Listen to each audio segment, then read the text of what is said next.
the state and UTs elected indirectly, and 12 are nominated by the president. The maximum strength of the Lok Sabha is 552 out of 530 members are to be from nominated by the president, and Anglo-Indians are not adequately if there are only two nominations. 20 members are to be representative of union territories.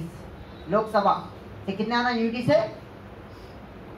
How many members should come from UTs? 20. Anglo-Indians 2. And complete to 530 from states with all the reservations and everything. I am not going into it. So, which is the state in which highest MPs come? UP. How many? 80. Those who the party which wins UP wins the parliament. Will win the parliament. So please remember this.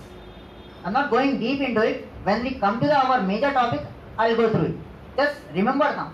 Just is a summary. I'm just making you to warm up. What type of questions are coming?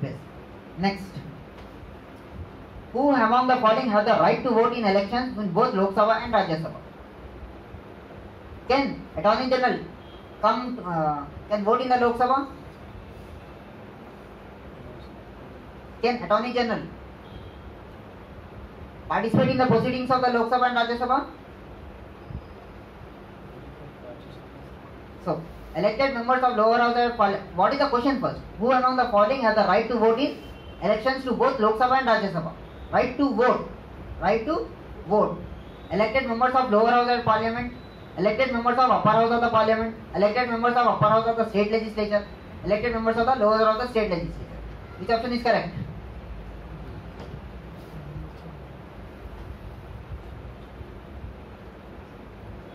What is the question? Did you understand the question?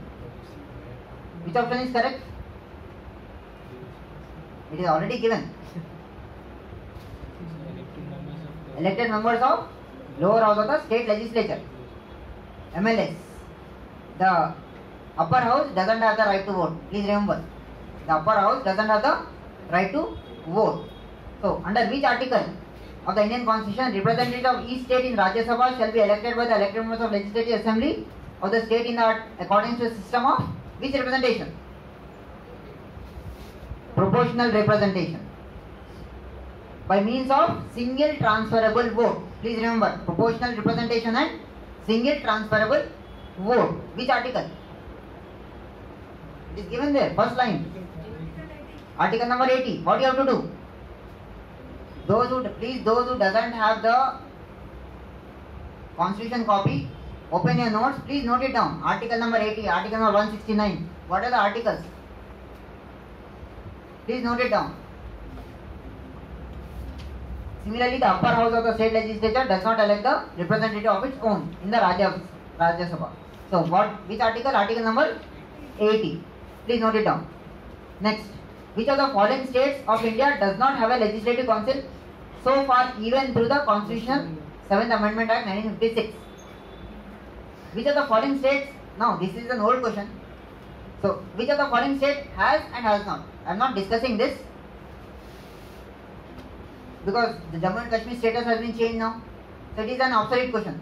But I want a list of the states which have the, or you can make, how many states do we have? 20? 28 or 29? 28, sir. 28, sure. I am hearing 29 also. 28 states. I want a list of all the states which have the legislative councils and who doesn't have the upper houses. Or you just make a list who doesn't have. So, remember it, revise it, you can answer the question. Because this question might come because of the West Bengal strategy in the next year.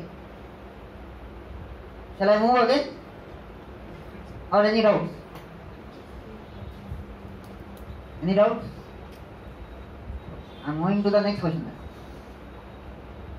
In the interim government formed in 1946, the Vice President of Executive Council was, please, you have how many of you have Lakshmikant textbooks? No need to read everything. Just read the table.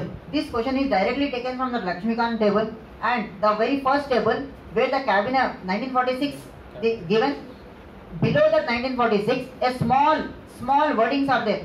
The vice president is elected as Jawaharlal Nehru. Please read the tables of the Lakshmikant. More than the content, the tables are extremely important in the Lakshmikant. Tables are very important. The questions are directly from the table, not the content. Please remember. Next. So first, national government, interim government. This was in the last class. Till where we have come? We have come from the cabinet mission. The Constituent Assembly was formed according to the cabinet mission. Who was the Prime Minister of England at that point of time? Who sent the cabinet mission? Clement Attlee. Clement Attlee was the Prime Minister. He sent the cabinet mission, and according to that, what is formed here? Constituent Assembly was formed. So the first national government, interim government, was announced on August 24, 1946. Technically, the members of this government were all members of Viceroy's Executive Council. What is Viceroy's Executive Council? When was the Viceroy post came into existence? 1858. The GGI became the Viceroy, and a council was given to him. That council was named as Viceroy Executive Council, and the Viceroy continued to be head of the council. Who was the one and the first and the last Governor General of India? Indian Governor General of India.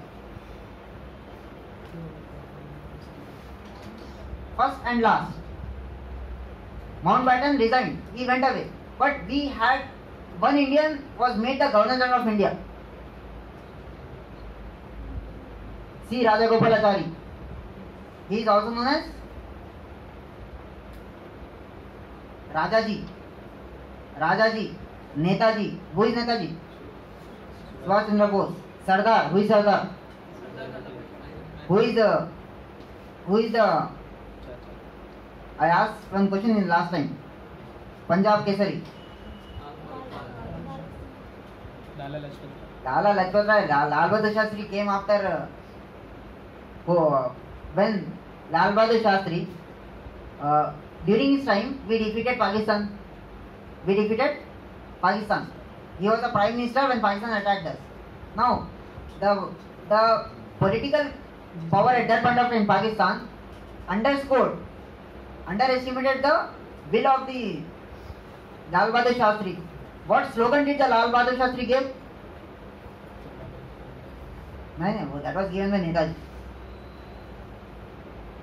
Jai Jawan, Jai Kisan. Vajpayee added one more in that.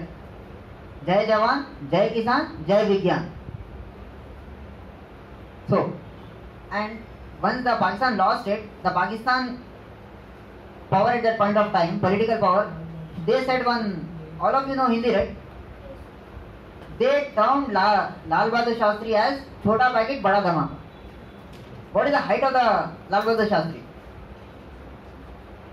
When you see it, it said honorary. It said like we underestimated him, but he proved to be the most courageous leader of India. He gave a slogan, single slogan, Jai Jawan, Jai Kisan. This single slogan motivated the farmers, motivated the army, and we defeated them. So please remember this. So Pandit Nehru was designated as the Vice President of the Council. He did not become the Prime Minister. He was designated as the Vice President. Clear? When was the first session of Constituent Assembly happened? First session of Constituent Assembly, 9th December 1946. Interim government was formed in August. The Constituent Assembly sat on 9th December 1946. Please remember, these dates are, you have to remember. And I gave in my notes also, in the printed notes. Can I move on? Any doubts?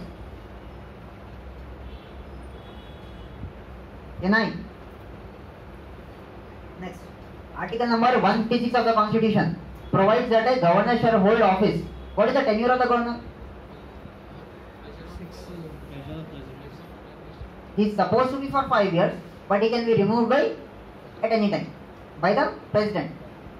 So, article number 156. Please mark down article number 156 talks about the governor of India.